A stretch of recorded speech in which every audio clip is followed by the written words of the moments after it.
आम आदमी अपने गांव में काम भी करे घर के पास, उससे गांव का विकास भी होगा और उनको रोजी रोटी भी चलती रहेगी। मेन मुद्दा ये था, 10 साल हमारी गवर्नमेंट रही, बढ़िया तरीके से चलता रहा। आगे 10 साल बीजेपी गवर्नमेंट रही, वो भी खूब हो हल्ला करते रहे कि ये बहुत अच्छी है, बहुत अच्छी है, बहुत अच्छी है, बहुत अच्छी है। लेकिन अचानक उनके मन में पता नहीं क्या आया कि इसका नाम ही बदल दिया और इसमें जो प्रावधान थे उनको खत्म करने की ओर उन्होंने अपना कदम अग्रसर कर दिए। क्योंकि पहले जो था मनरेगा का 90% फंड देता था जो सेंट्रल गवर्नमेंट देती थी और 10% स्टेट देती थी। इन्होंने इसको खत्म करने के लिए 40% स्टेट का कर दिया और 60% सेंटर का कर दिया, एक सोची समझी चाल के तहत कि इसको कि सारी स्टेटों में इतना कर्जा है, इतना उनकी फाइनेंशियल स्थिति ठीक है कि वो दे ही नहीं पाएंगे, तो उसको कैसे तरीके से खत्म करना की ये मेथड बना लो। दूसरा, महात्मा गांधी राष्ट्रपिता जिसको सब मानते हैं वो भी ढोलक पीटते हैं, फिर उसको नाम को ही खत्म कर दिया क्योंकि वो उनके हथियारे थे, उनकी सोच जो थी उनको खत्म किया था, तो सोच को खत्म कर जी राम जी का नाम डाल दिया। जबकि राम जी तो हमारे बिल्कुल हम उनकी पूजा करते हैं हजारों वर्षों से, लेकिन उन्होंने ट्रीटमेंट वाली उनकी सोच ही वो है। महात्मा गांधी का नाम मिटाना था उन्होंने, तो महात्मा गांधी का नाम मिटाने के लिए जी राम जी मिटा दिया। अब कोई बात करता है, आज मैं पेपर पढ़ रहा था तो किसी ने बोला जी इनको राम जी से नफरत है, ये कैसे हो सकता है, हाउ इट इज पॉसिबल। उनको बोलने में शर्म भी नहीं आती है कि राम जी के नाम पे बोलते हैं इनको नफरत है, हमारे में पूर्वज हजारों वर्षों से उनकी पूजा करते हैं। तो ये सिर्फ इन्होंने एक गरीब आदमी को रोजगार से दूर करना है, इस नरेगा को खत्म करना है। तो हमारी हाईकमान है, श्रीमती प्रियंका गांधी जी है, राहुल गांधी जी है, खड़गे जी है और हमारे स्टेट में सिद्धू जी है और RS वाली जी है। तो इनकी सोच को आगे बढ़ाने संघर्ष करने का ठान लिया कि इसको हम जैसे किसी कानून पास किए थे इसको ही वापस करेंगे और ये बिल्कुल जेन्युइन है। अभी जो लोग गाँव में काम कर रहे हैं अभी तो उनको समझ नहीं आएगा, अभी 4-6 महीने में को रोजगार नहीं मिलेगा, फिर वो सारे चलाएंगे तब उनको समझ आएगा। लेकिन हमने आज से ही कमर कस ली है, जैसे हमारे नेता लोग जैसे बोलेंगे हम वैसे संघर्ष करेंगे। और हम हमारे जो एनर्जेटिक बैठे हुए DC प्रेसिडेंट, मैं सिर्फ 1-2 बातें करना चाहूँगा सर की। पहले तो मैं यहाँ से बोल रहा हूँ, it's my duty to give my introduction to you sir. My name Pintu Chaudhary, belongs from panchayat gram panchayat Bhusal, zone Bado, booth number 101। ठीक है, सो इंट्रोडक्शन देना तो बात बनता है कि हमारी पहली मुलाकात है, तो जैसे आप देखेंगे सर वैसे ही काम चलता रहेगा। और हमारे RS वाले सबको पता है कि आप कैसे इसमें पहुंचे, अपनी मेहनत से भी पहुंचे, आप नेताओं को भी आशीर्वाद होता है। तो आपने जिंदगी में एक ध्यान रखना कि कभी भी इसमें साथ नहीं छोड़ना है जिंदगी में, क्योंकि हम इस स्टेज पे पहुंचे हैं सबको पता है, क्योंकि समय के साथ बदलना नहीं है कि हमारी कांग्रेस पार्टी में बस नहीं है, हमारी कांग्रेस पार्टी में आपकी जहां से आप आते हैं वहां से एक नेता थे, उनके पिताश्री प्रेसिडेंट रहे थे और जब मौका आया तो वो स्पीड में चोर घूमते भागे, आज वो और बोलते रहते हैं। ऐसे जिंदगी मत करना, आप एनर्जी है, आपको यहाँ पहुंचाया है। हमारा नगरोटा दूसरे साल में पहले पे होना था, अब ये हमारा 10वें साल में पहले पे लाना आपने आपका फर्ज है। ये जिंदगी में मत ये जरूर ध्यान रखना, मन है ना वाली इस बात को ध्यान रखना के साथ सर वाली साहब आपके लिए भी बोलूंगा, क्योंकि संगठन में देरी तो हो चुकी है, तो सबको पता है गांव तक हमें पहुंचना है, इसके लिए मेहनत तो करनी पड़ेगी। और सर वाली साहब जब हम नगरोटा में तो हमारा दिल ऐसे ऐसे करता आपके काम को देख के। सर बड़ों के लोग भी टुकटुकी लगा के आपकी तरफ देख रहे हैं, जो प्रोजेक्ट सोचिए सर शुरुआत तो कीजिए, कुछ ना कुछ कीजिए सर, हम भी बोलने के लायक ये रहेंगे। इन बड़ों को भी फाड़ दिया, दूसरे ने फाड़ दिया, अब नगरोटा में आपने इतना बड़ा माल रोड दे रहे हैं सर, ये तो गजब की बात है। सर बड़ों के लोग भी बड़ी नजर से देख रहे हैं। और सर पंचायतों के लिए थोड़ा थोड़ा कोशिश करिए, अब टाइम जो कम हो रहा है। आपने पहले बोला था कि हम नहीं चल रहा वर्कर मीटिंग करेंगे, ग्रुप में करेंगे 3 महीने में एक बार। वो शर्मा जी के कंपेयर में थे MP साहब के, मैंने बोला 6 महीने करके, आपने बोला 3 महीने में करेंगे वर्कर मीटिंग। और सर एक और जो मेरी पर्सन आए हैं, जो गाँव के वर्कर होते हैं 4, 5, 10 जो भी आपकी नजर है, कभी कभी 10 मिनट 5 मिनट उससे सलाह तो जरूर करोगे कि फर्दर हमने क्या करना है, आपके गाँव में क्या चल रहा है, ऐसा होना चाहिए सर, मेरा अपना मानना है। इन्हीं शब्दों के साथ बहुत बहुत धन्यवाद। आज के मुख्य अतिथि श्रीमती रूमा मंडल जी, जिलाध्यक्ष अनुराग शर्मा जी, हमारे लाखों दल के दर्शक भाई रघुवीर सिंह बाली जी, मंच पर विराजमान चौधरी मान सिंह जी, सम्मानित मंच, विभिन्न पंचायतों से आए हुए प्रधान, संगठन के मेंबर, आज के इस कार्यक्रम में आप सभी का स्वागत है। मनरेगा बचाओ संग्राम जो है, आजकल जैसे मनरेगा में हमारे नगरोटा ब्लॉक की क्या बात है, पूरे हिमाचल प्रदेश की बात करना चाहता हूं मैं कि धीरे धीरे मनरेगा बंद हो रही है।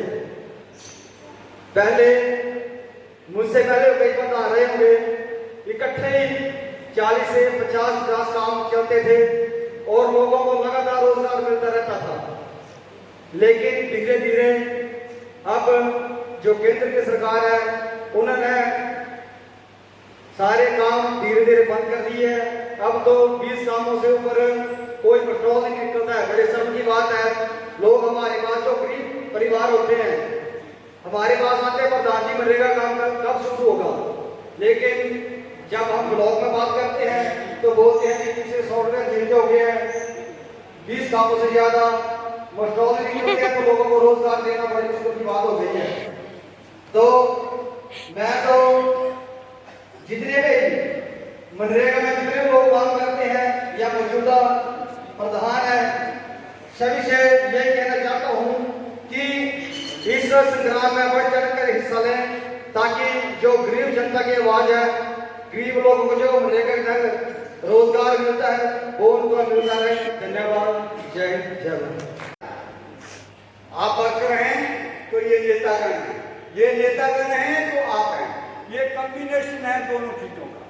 अगर ये कॉम्बिनेशन नहीं होगा तो ना आप रहेंगे ना नेताजी रहेंगे, तो हमें इस कॉम्बिनेशन को लेकर के आगे बढ़ना है। बात एक है कि हमें लड़ाई लड़नी है, जो महात्मा गांधी का नाम मिटा रहे हैं, कागजों में मिटा देंगे, आपके दिल से कैसे मिटाएंगे? चेते लगाएंगे वहां। वो एक विचारधारा थी, उस विचारधारा को मिटाना जो है उनके पास की नहीं है, वो जितना मर्जी कर रहे हैं। आज के जमाने में, आज की दुनिया में जितने देश हैं लगभग उनमें 80% में महात्मा गांधी जी की स्टैचू लगी है। वो ऐसी नहीं लगती है, ये लाख बार जन्म है, 100 बार जन्म है, हजारों बार जन्म है, ना वो पंडित जवाहरलाल नेहरू को मुकाबला कर सकते हैं, ना वो महात्मा गांधी को मुकाबला कर सकते हैं। कहने से कुछ हमें अपने लीडर को फॉलो करना है और हम सबको मिल करके उस मनरेगा को जैसे मनमोहन जी ने उसको लगाया था उसको वैसे लगाना। उसके लिए आप देखिए 3 कानून थे किसानों के, किसानी के अगेंस्ट से, किसानों के अगेंस्ट से, मजदूर के अगेंस्ट से, लोगों के अगेंस्ट से। लोगों ने सादत दी, कितने लोगों ने 700 लोग जो हैं वो किसान जो हैं वो शहीद हुए हैं, तब जाकर के। अब मैं अगर वो सबको पूछूं कि वो 3 किसान कानून थे क्या, तो मेरा नहीं ख्याल बहुत सारे लोगों को पता। उसके लिए उन लोगों ने पंजाब, हरियाणा, यूपी सब लोगों ने मिलकर के सादत दी और 700 लोग मर गए। तब आप लोगों का जो खेत है, वो जो खेत है आपका तब बचा है। वो 3 कानून क्या थे? कॉन्ट्रैक्ट फार्मिंग, मंडी का खत्म करना, अनलिमिटेड स्टोरेज, ये थे वो 3 कानून। वो लोग इंटेलिजेंट है, उन्होंने भापा कि ये हमारी जमीन भी जाएगी, हमारी किसानी भी जाएगी, हमारा किसान भी जाएगा, हमारा मजदूर भी जाएगा। उसके लिए उन्होंने 700 लोगों ने साजिश दी है। सबको पता है इस बात का, पर हमें ये पता नहीं है वो 3 कानून है क्या। उन कानूनों के माध्यम से आपके पास एक चीज की जगह नहीं रहती। जो आदमी जगनी में बैठा हुआ है, घीर में बैठा हुआ है, धर्मशाला में बैठा हुआ है, वो क्यों बैठा हुआ है? उसको उस खेत के साथ लगाव है, सब बैठा हुआ है। उसकी वो जन्मभूमि है, उसका खेत है, वहां उसको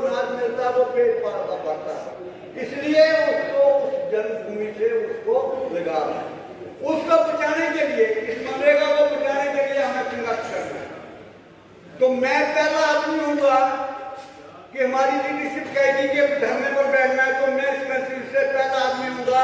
आज निश्चित हम धरना पूरा लास्ट आखिरी सांस तक, जब तक मेरे में अंदर से कोई सांस है, मैं तब तक उस धरने पर बैठूंगा जब तक मेरे प्राण नहीं निकल जाते। तो हम धरने इस मनरेगा को उसी ढंग से लाएंगे जिस ढंग से पहले थी। उसके लिए हम सबको मिलकर के काम करना है। इनकलाब जिंदाबाद, जिंदाबाद जिंदाबाद, इनकलाब जिंदाबाद, जिंदाबाद जिंदाबाद। उसके लिए हम सब तैयार हैं ना? बिल्कुल। पहले ये स्टडी करो कि वो 3 किसान के कानून क्या थे, हमें नहीं पता होता बातों का। पढ़िए, धरने पर बैठिए, जैसे हमारी लीडरशिप कहेगी हम वैसे तैयार है। और आखिरी दम तक, आखिरी सांस तक हम धरने पर बैठेंगे और हम उस मनरेगा को वापस लाएंगे। इन्हीं शब्दों के साथ मैं ज्यादा ना बोलता हुआ इनकलाब जिंदाबाद का नारा दूंगा। इनकलाब जिंदाबाद, जिंदाबाद जिंदाबाद, इनकलाब जिंदाबाद, जिंदाबाद जिंदाबाद। उनको मुबारकबाद भी देना चाहूँगा अपनी तरफ से भी और आप सबों की तरफ से भी उनको बहुत बहुत मुबारक। इसलिए मैं अपनी हाईकमान, कांग्रेस पार्टी के हाईकमान और अपने कैबिनेट मंत्री श्री आर.एस. वाली जी का भी बहुत बहुत धन्यवाद करना चाहूँगा कि उन्होंने एक ऐसे नेता को हिमाचल प्रदेश जिला कांगड़ा की कमान सौंपी है जो कि बहुत ही कर्मठ कार्यकर्ता कांग्रेस पार्टी के रहे हैं। और इनको जो ये विरासत मिली है, इनके परिवार से ये विरासत को मिली है। इनका परिवार शुरू से कांग्रेसी रहा है। इनके पिताजी पंजाब टाइम के जो हमारे विधायक थे पंडित अमरनाथ शर्मा जी, उनके साथ भी उन्होंने काम किया। और पंडित संतराम शर्मा जी के साथ ये बहुत ही घनिष्ठ मित्रता की रही। और वो उन्होंने कांग्रेस पार्टी के लिए दिन रात उनके साथ काम किया। और वो बैजनाथ ब्लॉक के चेयरमैन, ब्लॉक के चेयरमैन भी वो उन्होंने काम किया। कांग्रेस पार्टी के जिला के वो कैशियर भी रहे। वो एक महान पुरुष थे। तो उनकी विरासत जो आज मिली अनुराग शर्मा जी को, अनुराग शर्मा जी भी बहुत कर्मठ कार्यकर्ता कांग्रेस के रहे हैं। NESI में भी रहे, यूथ कांग्रेस में भी रहे। जब मैं बैजनाथ ब्लॉक में नौकरी करता था, वहाँ मैं ब्लॉक प्राइमरी एजुकेशन अफसर था। तो अनुराग भाई जी, अनुराग हमारे जी कॉलेज में पढ़ते थे, तब से मैं इनको जानता हूँ। इनके परिवार के साथ भी मेरे संबंध हैं। इनके चाचा जी जो कि मेरे परम मित्र हैं और इनके परिवार के साथ मेरे घनिष्ठ संबंध हैं। मैं कई बार जब तैनात में था तो उनके पास में घर में जाता था। तो मेरे अजीज हैं। मैं चाहूँगा कि हमारे आर.एस. वाली जी ने एक ऐसे व्यक्ति को चुना, ऐसे व्यक्ति की सिफारिश की जो कि एक कर्मठ कार्यकर्ता कांग्रेस के हैं। और मुझे पूर्ण आशा है कि भाई अनुराग जी हमारे आर.एस. वाली के आशीर्वाद से इस कांग्रेस पार्टी को, जिससे कांगड़ा में वो मजबूत करेंगे और हर आदमी को कांग्रेस पार्टी के साथ जोड़ेंगे। मेरा अनुराग शर्मा जी से मेरा अनुरोध रहेगा, जब भी आपने अपनी कैबिनेट का संगठन करना है, अपनी कैबिनेट का गठन करना है, तो आप उन लोगों को अपनी कैबिनेट में लें जिन्होंने कांग्रेस पार्टी के लिए काम किया है, दिन रात कांग्रेस पार्टी के लिए मेहनत की है।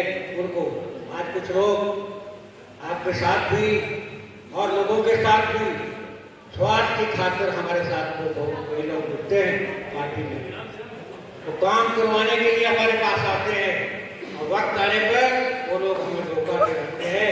तो अनुराग जी, आपने ऐसे लोगों से सावधान रहना है। और मुझे पूर्ण आशा है कि हमारे आर.एस. वाली जी के सहयोग से आप जिला कांगड़ा की जो कमान आपको मिली है, इसमें आप ठीक उतरेंगे और आने वाले चुनाव में जिला कांगड़ा में कांग्रेस पार्टी को मजबूत करके आप कांगड़ा जिला की अधिक से अधिक सीटें जीत करके हिमाचल सरकार में कांग्रेस की सरकार बनाने में आप भाग्यशाली बनेंगे। और मेरा आपसे फिर अनुरोध है कि आप ठीक जो कांग्रेस का वर्कर है उसकी पहचान करिए। मैडम रूमा कौंडल जी का भी मैं बहुत बहुत स्वागत करता हूँ।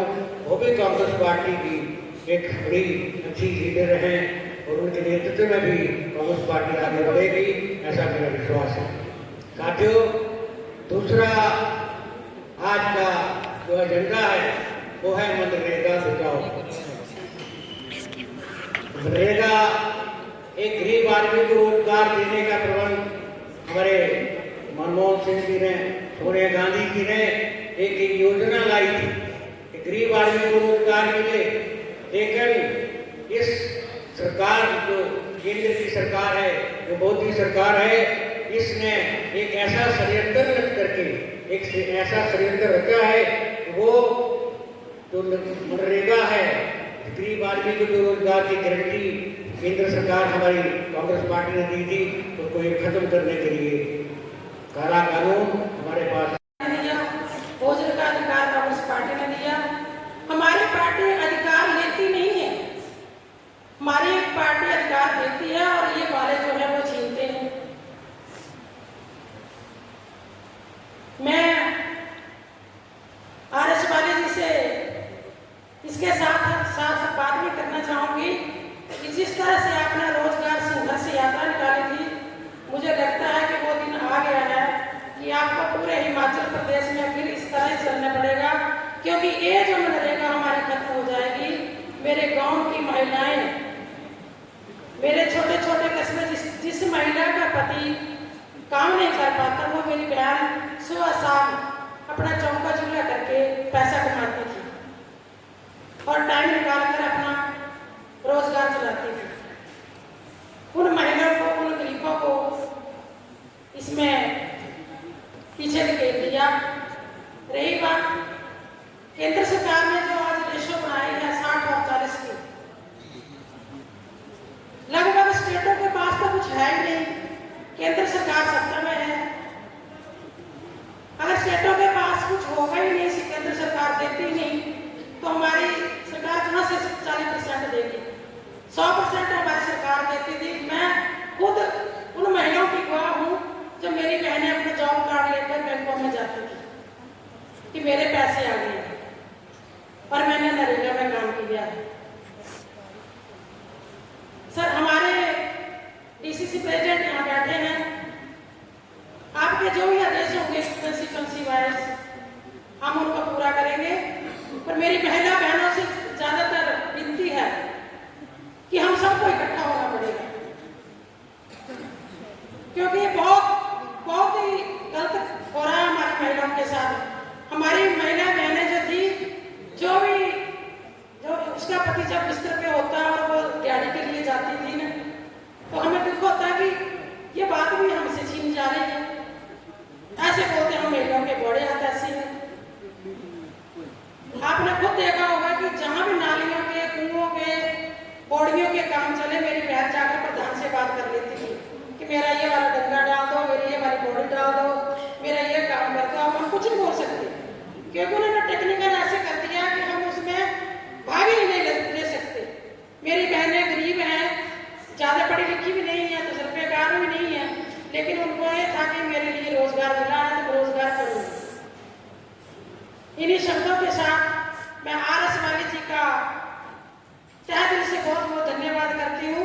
मैं आप सबको भी बताना चाहती हूँ कि हिमाचल प्रदेश में जो एक कमेटी बनी है, इसमें हिमाचल प्रदेश से 2 महिलाएं ली गई हैं, एक में मैं हूँ और एक शायद लाहौल स्पीति से है। तो मैं इसके लिए भी आपका बहुत बहुत धन्यवाद करती हूँ और मैं आपको विश्वास दिलाना चाहती हूँ। मैं पहले भी आपके साथ ही थी, मुझे औहदा देकर भी आपने अपने साथ रख लिया, इसके लिए भी बहुत बहुत धन्यवाद। और मैं सदा ही आपके साथ रहूँ, चाहे मुझे औहदा मिले या ना मिले, क्योंकि हम आदरणीय श्री GS वाले जी के बंदे हैं। हम कभी भी आपका साथ इसी के साथ